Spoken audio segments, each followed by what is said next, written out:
I do hope you savor each bite. You wanna know what else I'm gonna savor? Drop your pants. Hello, and welcome to A Date with Denial. This is the Yandere visual novel in which you wake up and find yourself having dinner with a strange man. However, you don't remember ever agreeing to go to dinner with him in the first place. Let's get started. You see, I take the parts that I remember and stitch them back together to make a creature that will do what I say or love me back. Jesus!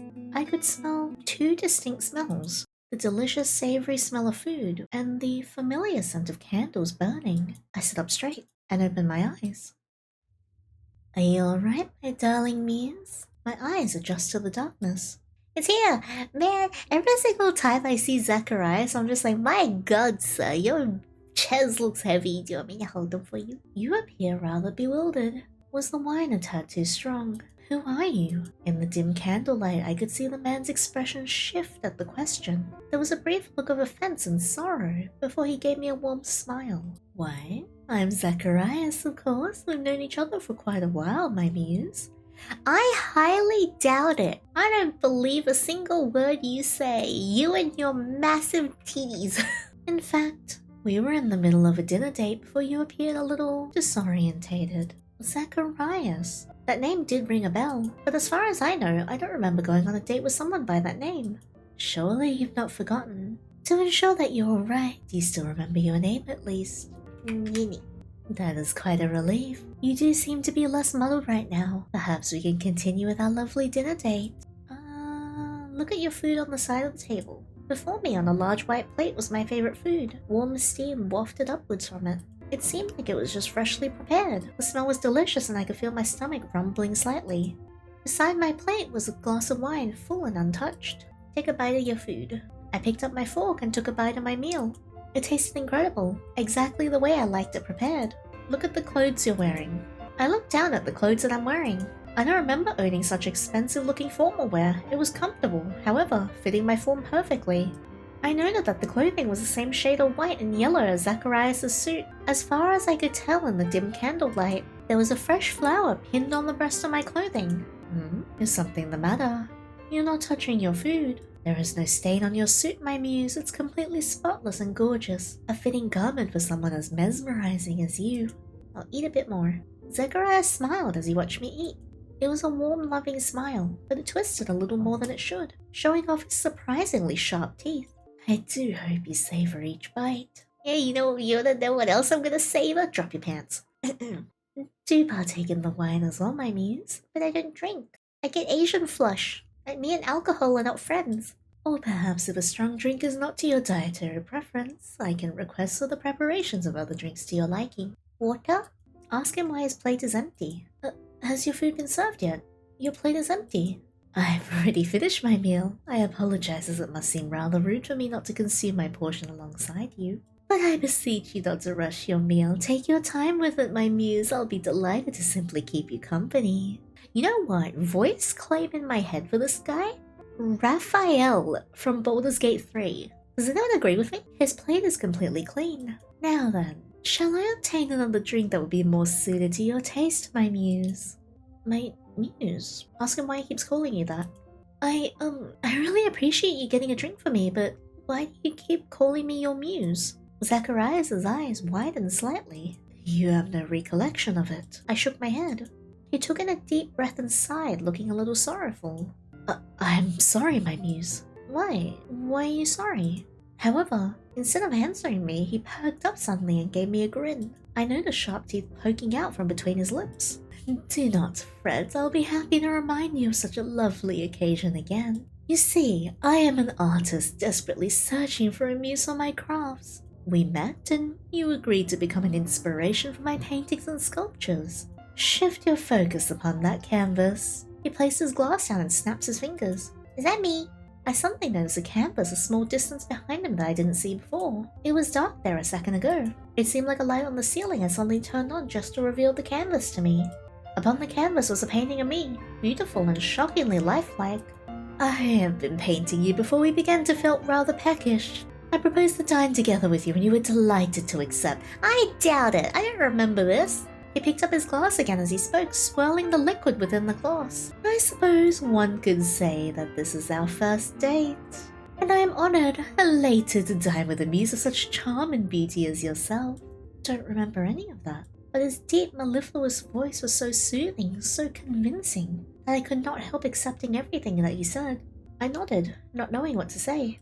Now then, shall I procure a more suitable drink for you, dearest muse? What would you prefer? Perhaps a fragrant tea? Oh yes, please. I do like French Earl Grey.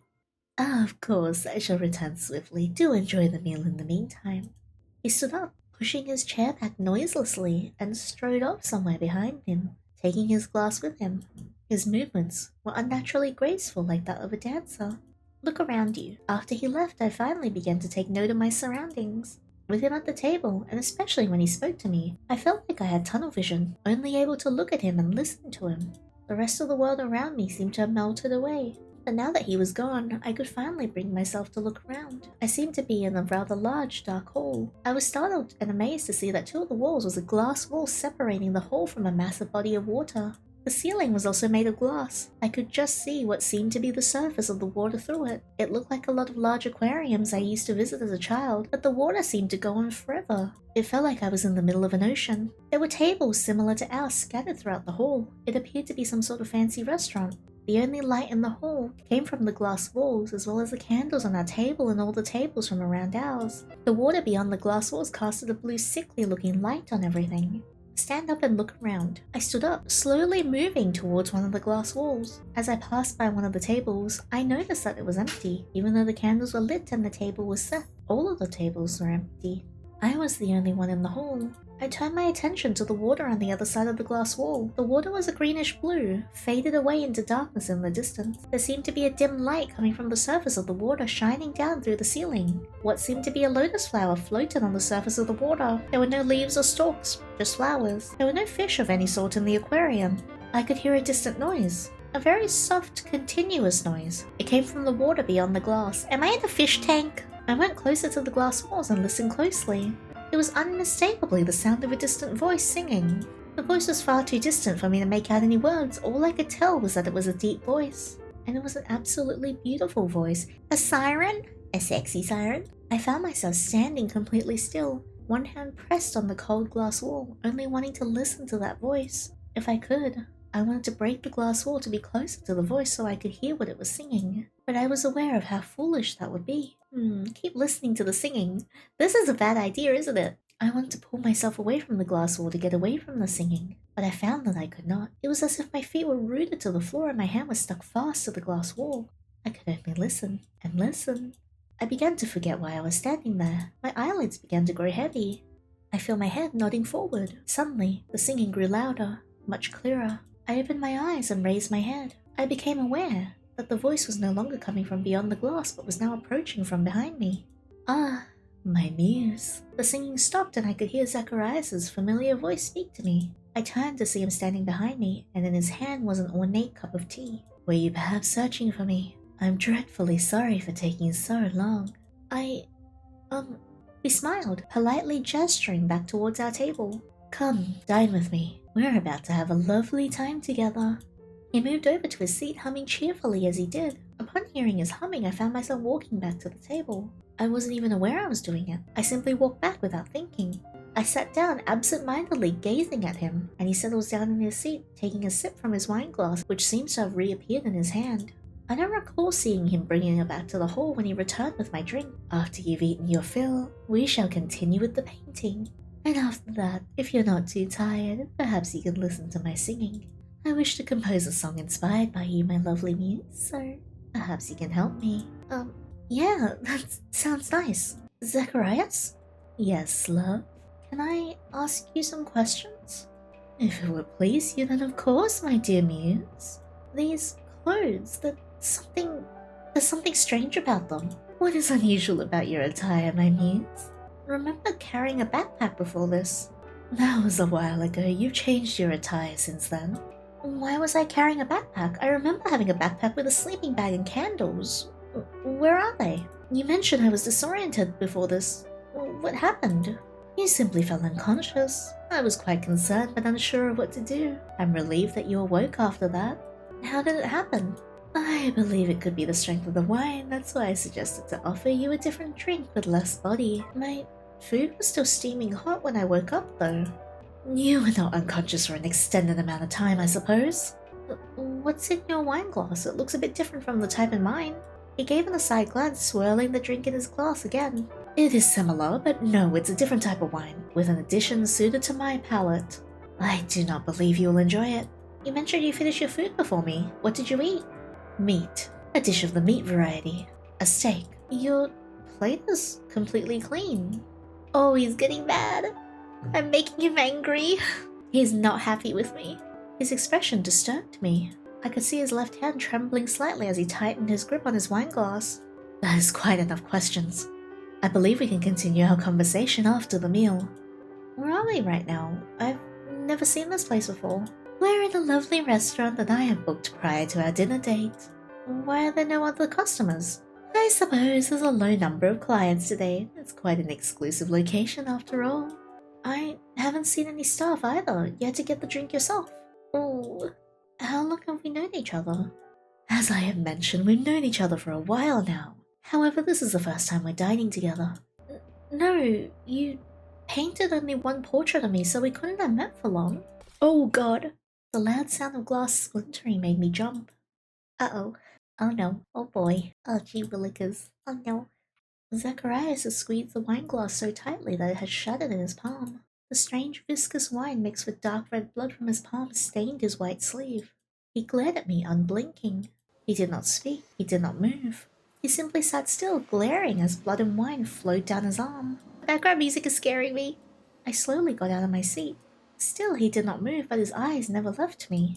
I began to make my way towards the doors of the hall, cautiously turning around again to see his reaction. Only his head moved to watch my movements, the rest of his body remaining still as a statue. I push open the door slowly. Oh no. At that moment, I heard his chair scraping against the floor, followed by a horrible crash as if he had thrown his chair at the table. I didn't look back, I just fled through the doors and down the corridor beyond. The corridor seemed to stretch on forever.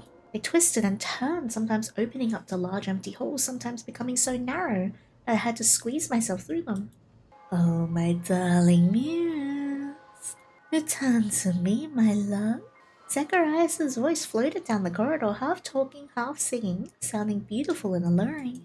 We were having such a lovely time. I kept running, until... Oh no! They were my friends.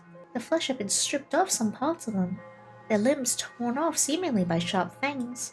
My memories came flooding back in an instant. Ever since we met years ago, we loved exploring old buildings and abandoned places. We would camp out in the building overnight. Sometimes, too, we would bring candles, food, and sleeping bags. I recall that one day we entered a condemned building shunned even by other groups of people who enjoyed exploring abandoned locations. It started like any other normal exploration, until we noticed that the building seemed far larger than it looked on the outside. Miles upon miles of rooms and corridors, some empty, some sparsely decorated with old furniture, strange statues, and framed paintings. We could not find our way out, no matter how hard we tried. And then we met him, Zecharias, a strange man dressed in a spotless white suit in the middle of an endless abandoned building. He was singing to himself, standing in the middle of one of the empty rooms. And at that moment, all four of us seemed to forget why we were there, why we were trying to find our way out. He beckoned us, and we followed him. He offered us food and drink that seemed to have appeared from nowhere, and then he said he wanted to pick one of us to be an inspiration for his next art piece. My memory of what happened up to that was hazy, but I recall being separated from my three other friends, sitting in an armchair watching him paint a portrait of me, enjoying his lovely singing in between his interesting conversation, seeing him leave the room and hearing distant screams, but never questioning what they were. As I paused to take in the horror and disgust, I felt two arms wrapping around my waist. I slumped backwards into his warm, tall body, losing all hope. Come, my lovely muse, let us continue our dinner date, shall we? Ending 3, recapture. Oh, how damn it fart. Okay, I'm gonna try and get some of the other ones. Okay, what if we move away to look at the canvas? Alright, we're back here, and this time I'm gonna ask, why are we underwater? This restaurant is surrounded by an aquarium. I do enjoy being close to the ocean, that's why I desired for a restaurant that looked like this. Why is the water so deep? The aquarium's connected to the ocean, I suppose, that's why the water runs so deep.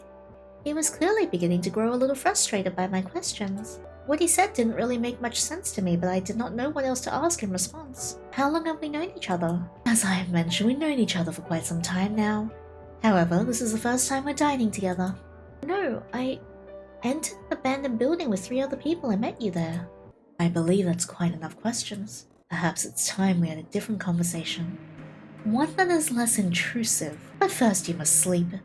Sleep and forget. Sleep and let your fears vanish. He began humming. Sleep, my muse. He sang to me, his voice growing gentle and soothing. Sleep and forget. I felt my eyelids growing heavy despite myself. I could not keep my head lifted up. Forget. And we shall do this all again. I felt my hand resting on the table. Let us have a lovely date with no suspicions or fear. My lovely muse.